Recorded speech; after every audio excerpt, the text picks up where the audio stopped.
Alors, la prochaine direction, c'est la direction de la culture, des loisirs et de la vie communautaire. Alors, au point 51, il s'agit de réserver un montant de 400 000 de l'excédent de fonctionnement non affecté qui sera affecté à l'aménagement d'une aire de jeu à accessibilité universelle dans le futur parc Bon Départ dans le district électoral des Carrefours. Qui propose cette appropriation au point 51? Je propose Mme la greffière. Je l'appuie, Mme la greffière. Le vote est-il demandé? Madame la greffière?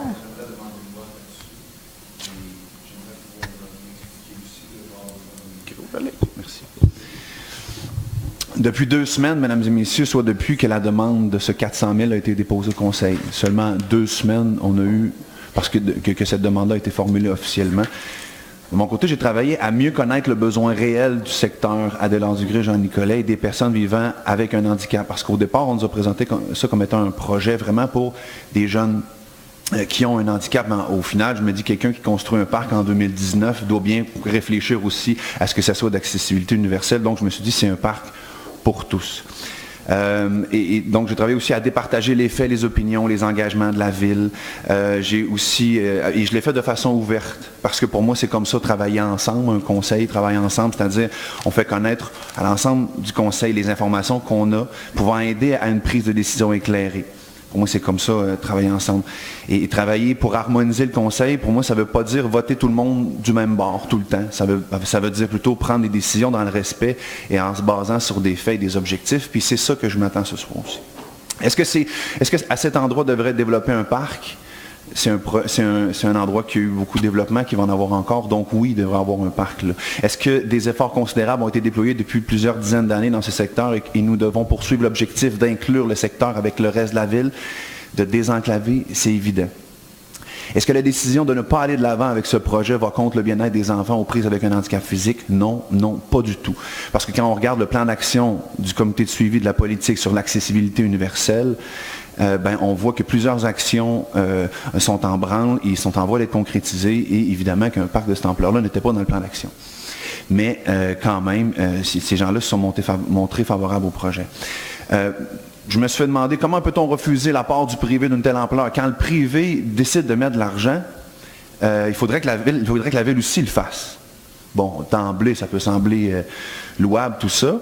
Je vous rappelle que voilà 2 semaines, on n'avait aucune idée de l'ampleur de cette demande-là. Pour moi, ce projet-là, ça ne concorde pas avec les priorités budgétaires de la ville. D'un côté, on a travaillé fort pour faire en sorte qu'un budget soit équilibré, de trouver de nouvelles sources de revenus. Certains vont me dire, un surplus, c'est pas budgétable, mais au final, c'est tout de l'argent des citoyens.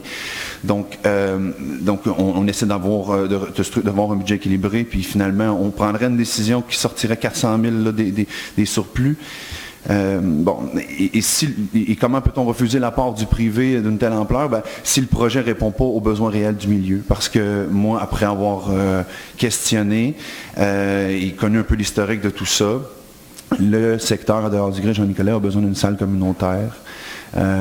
Et c'est le besoin qui m'a semblé le plus criant. Si le projet, en plus, il faut qu'il soit équitable à l'ensemble des citoyens. Quelqu'un qui est à Saint-France ou à Pointe-du-Lac et qui voit arriver un parc de cette ampleur-là va se demander qu'est-ce qui se passe avec son propre parc près de chez lui. Et les parcs, à la grandeur de la ville, ils ont besoin d'amour, ils ont besoin d'être mis à jour. Donc, il y a une question d'équité là-dedans. Puis, à ceux qui diront, j'ai jamais vu ça, une décision comme celle-là, les choses ne peuvent rester les mêmes éternellement. La démocratie est ainsi faite et c'est très bien comme ça. Le privé, lui, peut faire ce qu'il veut avec ses sous, mais ne pas respecter que les choses changent, c'est de ne pas respecter la démocratie. Et ça, c'est grave. Donc, pour le Conseil, moi, je propose d'étudier l'utilisation des surplus non affectés et d'affecter le résiduel de ces surplus non affectés à la dette de la ville, par défaut. Et non pas le laisser comme ça en latence, mais c'est bien, à mes yeux, il faut que ça soit tagué, comme on dit, à la dette. Je propose aussi d'investir de manière systémique et équitable dans les parcs de la ville, plutôt que comme ça d'un coup. Je propose de réaliser un projet de parc dans le secteur Adélaïde-du-Gré, qui répondrait spécifiquement aux besoins du quartier, c'est-à-dire notamment avec une salle communautaire, des espaces pour du jardinage collectif, etc. Parce que l'argent des citoyens, c'est trop précieux pour être dépensé rapidement. et parce que cette communauté est trop fragile pour que des décideurs se trompent encore. Merci.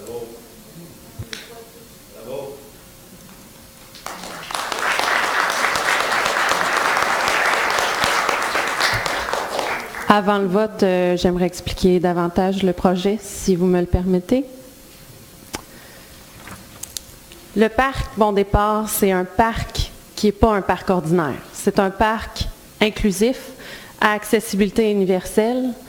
La Fondation Bon Départ Canada, qui est une fondation canadienne, a choisi d'implanter le premier parc inclusif du Québec à Trois-Rivières. La Fondation canadienne Bon Départ, je vais expliquer que depuis 2017, ils ont créé un projet de parc inclusif qu'ils donnent à chacune des provinces. Donc, ils se sont engagés à donner un parc par province d'ici 2023. À Trois-Rivières, on a un entrepreneur qui est M. Pierre Saint-Jacques, qui est propriétaire du Canadian Tire à Trois-Rivières, en fait sur la rue des Forges, qui lui croit que notre ville méritait ce parc-là, qui lui a investi temps et argent dans le secteur Adélard-du-Gré parce qu'il croit que ce secteur mérite d'avoir une attention particulière et mérite d'être décloisonné. Quand il a entendu parler que la Fondation Bon Départ Canada ouvrait son programme de parc inclusif au Québec et que c'était Montréal qui était supposé de l'avoir, il s'est dit non, ça fait des années qu'on travaille pour ce secteur-là. Moi, je crois que notre ville, Trois-Rivières, mérite d'avoir ce parc-là. Donc, il est allé à Toronto se battre pour que nous, Trois-Rivières, nous ayons ce parc-là. La condition, c'est que la ville, les municipalités, dans le fond, la Fondation Bon Départ Canada, une des conditions pour qu'elle implante un parc dans les municipalités, c'est que la municipalité s'investisse aussi. Monsieur Pierre Saint-Jacques investissait son propre argent. Donc, il investissait un très bon montant pour que la Fondation canadienne puisse investir elle aussi ici, mais en contrepartie, la Ville devait mettre une somme équivalente. C'est certain que ce sont ce genre de projets-là qu'on ne peut pas malheureusement étudier pendant 1 an parce que la décision, on l'a su à la fin du mois de septembre. Donc, c'est certain, je comprends, ça peut paraître précipité parfois pour certaines personnes, mais c'était quelque chose qu'on avait à décider parce que c'est arrivé rapidement. L'OMH, qui travaille dans ce secteur-là, nous a spécifié qu'elle croyait que ce parc-là répondait à ce besoin-là. Et c'est un parc à accessibilité universelle.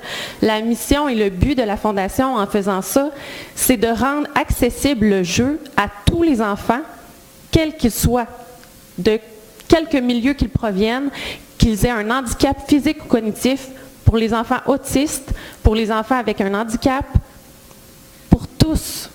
C'était ça leur projet, donc c'est pour ça, et c'est pas un projet seulement district des Carrefours, c'est un projet ville. C'est un projet pour tout le monde, c'est accessibilité universelle. Donc moi, je trouve que ce serait une fierté pour notre ville d'avoir un parc comme ça et d'avoir un projet comme ça à Trois-Rivières. Merci.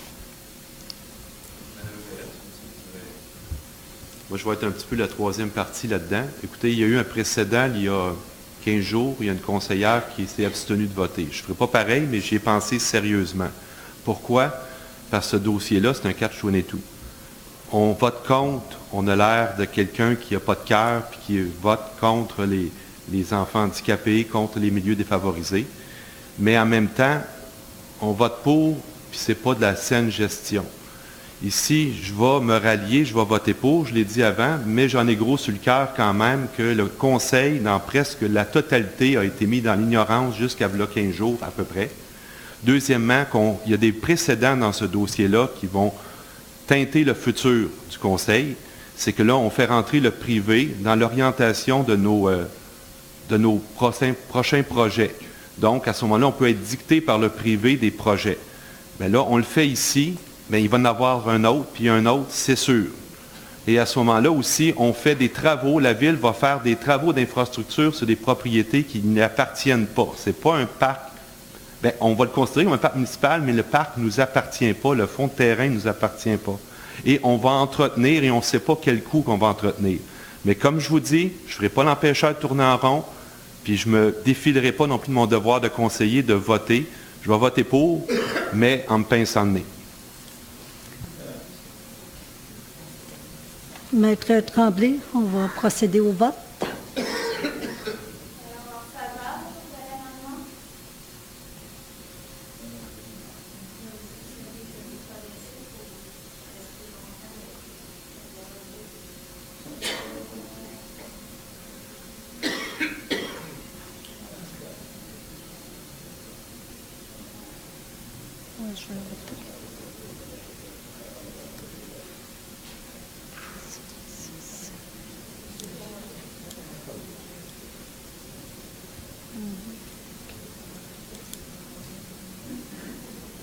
La manqueur.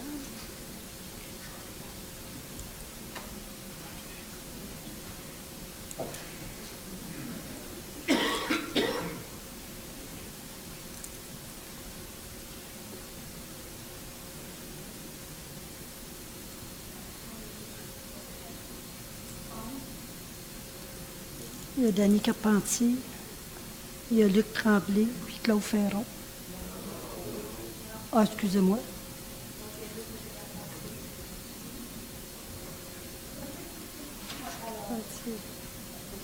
Ça dit 11-2. Résultat, ils sont 14, donc 12 en On est faveur, 13. 2 contre. On est 13. Michel est absent. C'est vrai. Non, 11 pour, 2 contre. Oui. Parce que M. Harley voulait savoir si je calcule mentalement. Merci, M. Harley. Oh. Alors, nous sommes maintenant au point 52. C'est adopté Oui, c'est adopté à la majorité. à la majorité. Au point 52, alors c'est la modification d'une résolution